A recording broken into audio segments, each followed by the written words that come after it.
Welcome to our channel. Today we how to authorize with Solr for building filterable UI catalogs, detailed guide step by step clearly. To begin, ensure you have your Apache Solr instance running and accessible. Next, access the Solr admin interface through your web browser. Log in with your administrator credentials to manage configurations and settings. Navigate to the core or collection where you intend to implement the authorization features. Locate the Security section within the Core Administration panel. Enable the Security JSON file by clicking on the Edit button.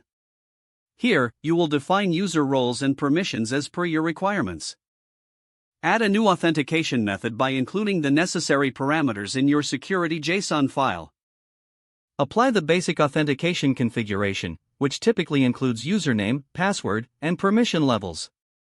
Proceed to set up roles for users that require specific access rights. Define what actions each role is authorized to perform, such as read, write, or query.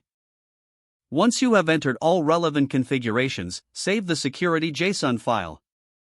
Restart the Solr server to apply the changes made. Test the authentication setup by attempting to access the core with valid and invalid credentials.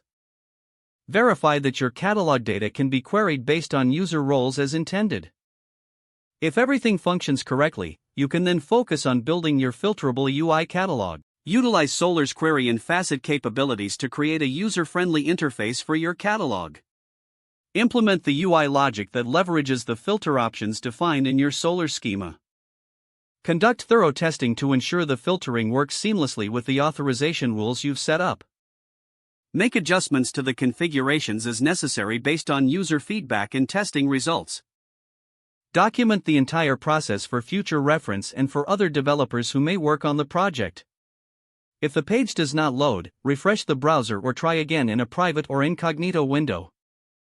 Make sure you are using the correct email address, then retype it carefully to avoid small typos. If your password is not accepted, use the reset option and create a new strong password you can remember. Check your spam folder for verification or security emails, then complete any requested confirmation steps.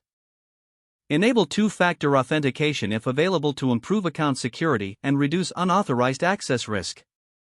After signing in, review your profile details so your contact information and settings are accurate and current. If you see an error message, note it down and try again after restarting your device and internet connection. Don't forget to like this video and subscribe to our channel for more step-by-step tech guides.